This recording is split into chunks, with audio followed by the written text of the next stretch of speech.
पुस्तक केवल पुस्तक है, पुश करती है, धक्का देती उस दिशा में, पुस्तक है, पुस्तक नहीं। अच्छा, जैसे एक उदाहरण की बात आप देखो, किताब में लिखा है आपको मुंबई शहर से कहीं किसी दूसरे शहर में रेलगाड़ी से यात्रा करनी है, और रेलगाड़ियों का वर्णन जिस किताब में है वो रेलवे टाइम टेबल आपके हाथ लग गया है ना। अब उसमें सभी रेलगाड़ियों का वर्णन है, उसमें सभी रेलगाड़ियां हैं और उसमें कोई भी रेलगाड़ी नहीं, हो ही नहीं सकती उसमें रेलगाड़ी है ही नहीं। लेकिन जिसमें रेलगाड़ी है नहीं, पता रेलगाड़ी का उसी से लगता है जिसमें नहीं है। और कोई सोचे कि किताब मिल गई है, अब रेल पकड़ने की क्या जरूरत, सब रेलें हैं इसमें। तो किताब लिए बैठा रहेगा, बताता तो रहेगा, पर वो पहुंच कहीं नहीं पाएगा। पर उस किताब को लेकर जो यात्रा कर चुका हो उससे पूछो, तो वह सही जगह का पता बताएगा। उस स्टेशन से यह गाड़ी मिलेगी, ऐसे टिकट लेना पड़ेगा, ऐसे बैठना पड़ेगा। तो यह किताब में नहीं लिखा है, यह वह बताएगा। पर बैठोगे आप उसी ट्रेन में जो आपने किताब में पढ़ी थी। तो जैसे ग्रंथ के साथ गुरु की आवश्यकता है, अनुभवी पुरुष की आवश्यकता है। जैसे कोई भोजन बनाने की कला विधि किताब में पढ़ ले और वो सोचे कि बस इतनी देर पानी को गर्म करे तब दाल डाले उसमें, मान लो उसमें 15 मिनट लिखा हो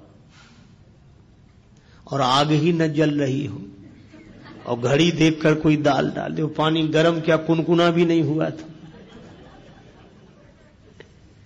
अब कहे भाई किताब में लिखा था।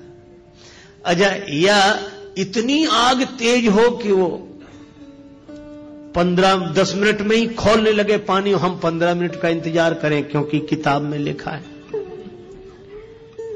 इसीलिए अनुभवी की आवश्यकता है। बिन गुरु होय की ज्ञान, ज्ञान की होय विराग बिन।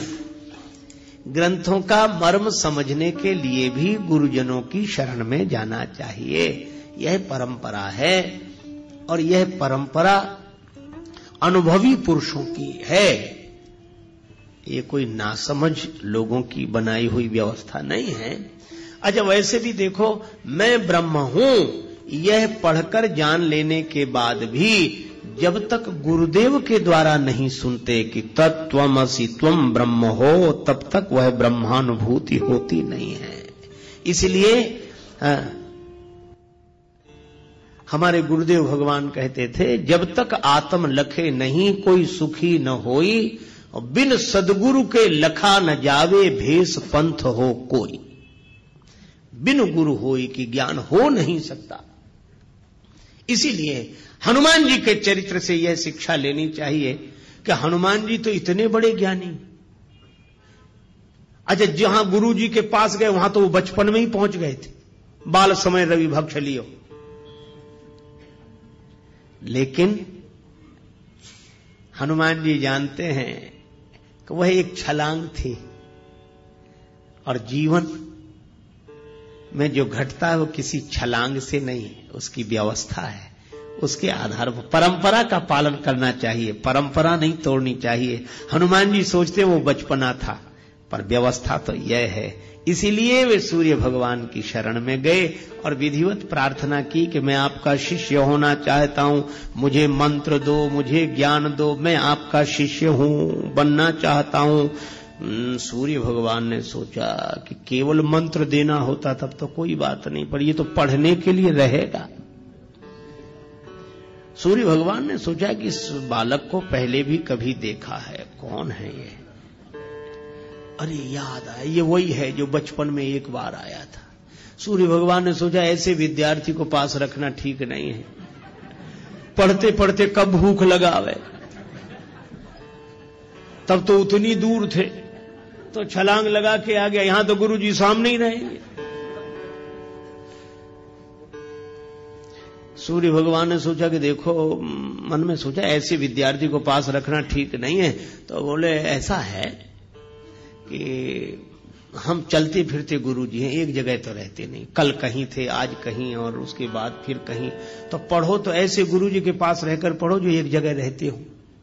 तो तुम भी वहीं रहो और उनके आश्रम में रहो, पढ़ो। अब हमारे साथ कैसे? हम तो सुबह कहीं और शाम कहीं और दोपहर कहीं और रात कहीं, कोई ठिकाना तो है नहीं।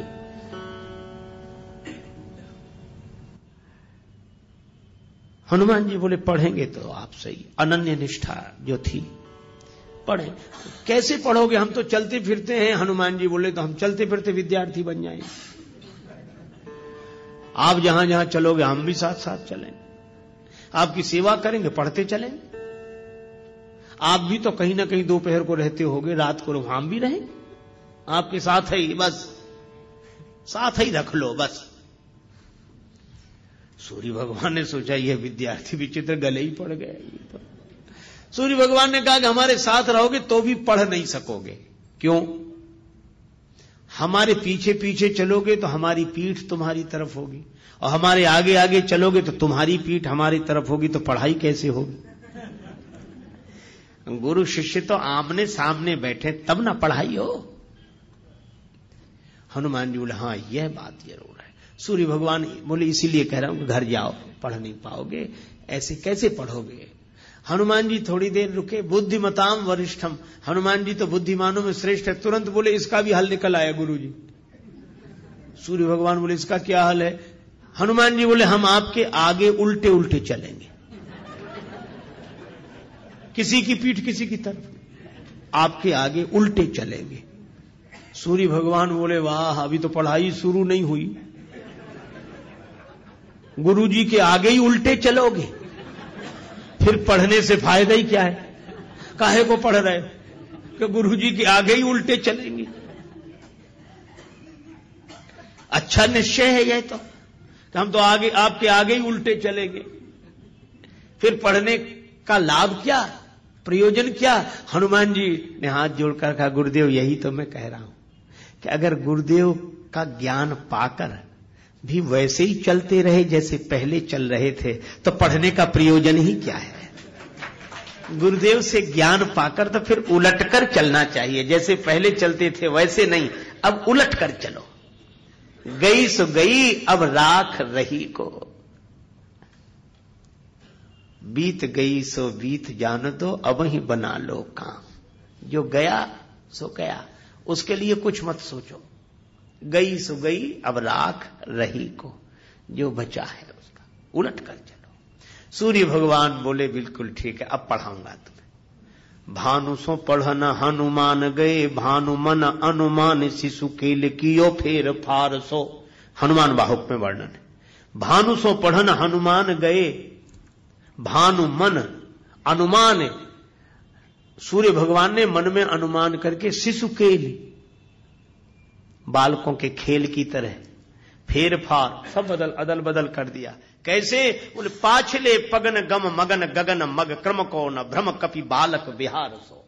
पाछले पगन पीछे पल चलते हुए चरणों से हनुमान जी सूर्य भगवान के सामने, एक तो गुरुदेव सूर्य भगवान जैसे तेजस्वी सूर्य भगवान, और उनसे विद्या अर्जन करना, और उनके सामने उन्हीं के चेहरे को देखते हुए पीछे चलते रहे। सूर्य भगवान ने कहा कि अद्भुत हो, देख रहे हो हमारी तरफ और चल रहे हो जगत की तरफ। बोले बस यही है, हम चलें भले ही जगत की तरफ, पर दृष्टि में तो गुरुदेव और गुरुदेव का ज्ञान रहना चाहिए, यही जीवन की सार्थकता है। तो जिन्होंने सूर्य भगवान से ज्ञान प्राप्त किया हो वे ज्ञान के सागर हैं। जय हनुमान ज्ञान गुण सागर। अच्छा, अब गुणों की बात सुनो। गुणों के साथ सबसे बड़ी यह समस्या है कि किसी भी प्राणी में, यह प्रकृति का नियम है, सब गुण इकट्ठे रह नहीं सकते, होते ही नहीं। एक सज्जन एक गीत गाते थे, एक विधाता एक ईश्वर ही निर्दोष रहा, बाकी सब में कोई न कोई दोष रहा। हम सब में दोष है, ये बात अलग है कि हमें हमारे दोष का होश ना हो, और होश उन्हें नहीं होता जो मदहोश होते हैं, पर दोष तो होते हैं। क्यों होते हैं? क्योंकि सृष्टि बनाई ऐसी गई, जड़ चेतन गुण दोषमय विश्व कीन्ह करता। अच्छा चलो 2 गुणों का उदाहरण दें, 2 गुणों का आप एक साथ निर्वाह नहीं कर सकते। सत्य बोलना गुण है और शीलवान होना गुण है। किसी को बुरा ना लगे ऐसी बात मत कहो कि खराब लग जाए, किसी का दिल मत दुखाओ। और इसीलिए आपने देखा होगा जैसे ये शील आता है ना कि किसी का दिल मत दुखाओ, ऐसा आदमी सत्य बोल नहीं पाता, जानता तो है लेकिन दूसरे को बुरा लग जाएगा। अरे नहीं ठीक, आप ठीक कह रहे हैं, देखेंगे हम, फिर सोच लेंगे, हाँ ठीक है हाँ, अब अभी नहीं फिर कर लेंगे बात। सच्ची बात नहीं कह पा रहा, क्यों? शील आया तो सत्य चला गया।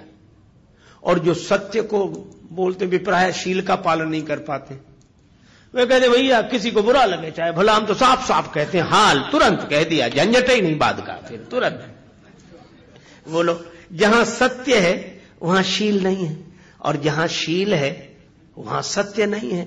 इन 2 गुणों को इकट्ठा करना मुश्किल है। मेंढकों की तौल है, एक गुण को बुलाओ दूसरा चला जाता है। इसीलिए सब गुण किसी में इकट्ठे हों ऐसा संभव है ही नहीं। गुण दोषमयी सृष्टि है, सब में गुण है, सब में। ये बात अलग है, किसी में गुण ज्यादा है दोष कम है, किसी में दोष ज्यादा है गुण कम है, पर ये होगा ही। पर हनुमान जी में दोष नहीं है, गुण ही गुण है। तो यह प्रकृति के में तो यह अपवाद है, कारण है। हनुमान जी को उनका आशीर्वाद मिला है जो प्रकृति से ऊपर है। प्रकृति जिनके हाथ में, जो प्रकृति के हाथ में होते हैं उनमें गुण दोष दोनों होते हैं, लेकिन प्रकृति से ऊपर जो है उनका हाथ जिनके माथ पर होता है उनमें गुण ही गुण होते हैं, दोष नहीं होते हैं। तो हनुमान जी में गुण आए कब से? केवल एक बात कह के चर्चा को विराम। गुण आए कब से? हनुमान जी जब गए, रावण का वध हो गया तो जानकी माता को संदेश देने गए।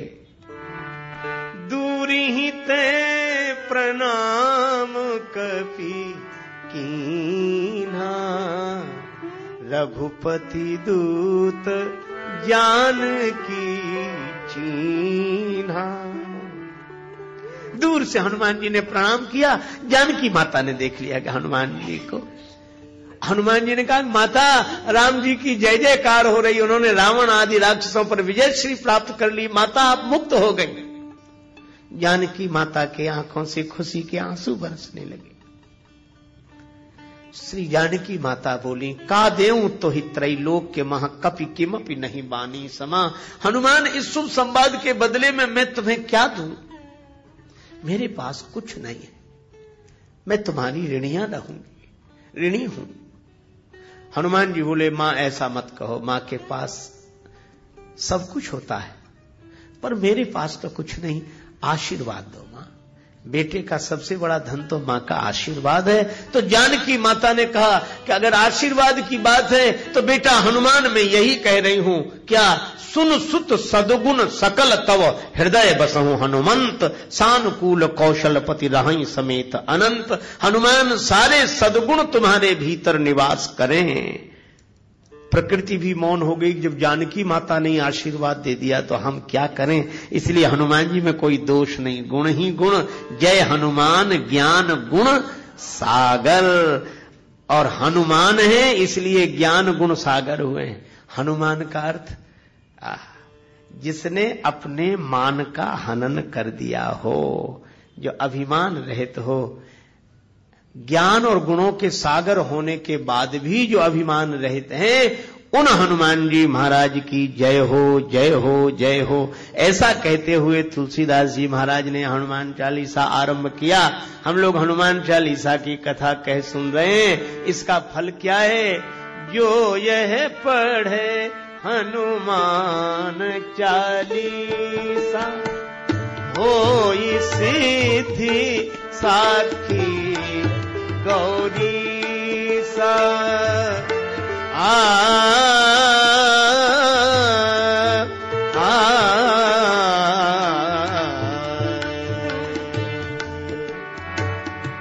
जय सिया राम, जय जय सिया राम, जय सिया राम, जय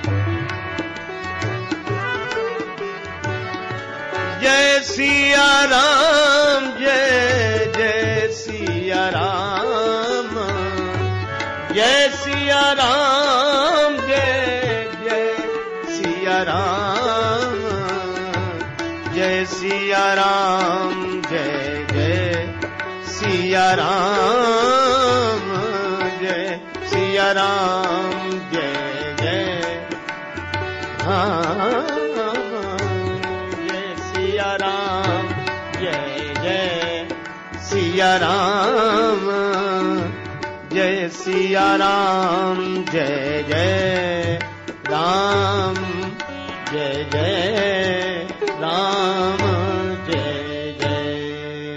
श्री सीताराम जी महाराज की जय, श्री हनुमान जी महाराज की जय, श्री तुलसीदास जी महाराज की, सब संतन की जय, सब भक्तन की जय।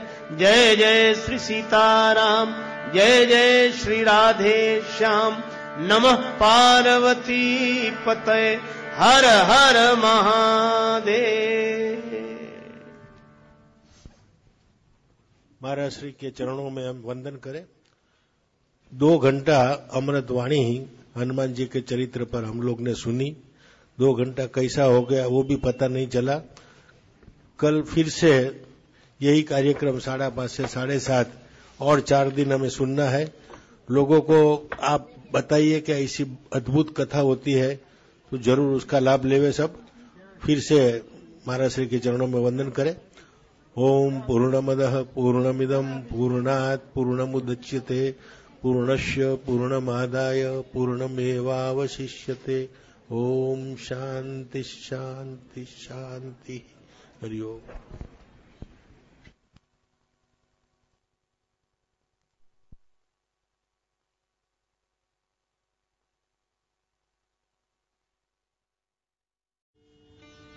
पुस्तक केवल पुस्तक है, पुश करती है, धक्का देती उस दिशा में।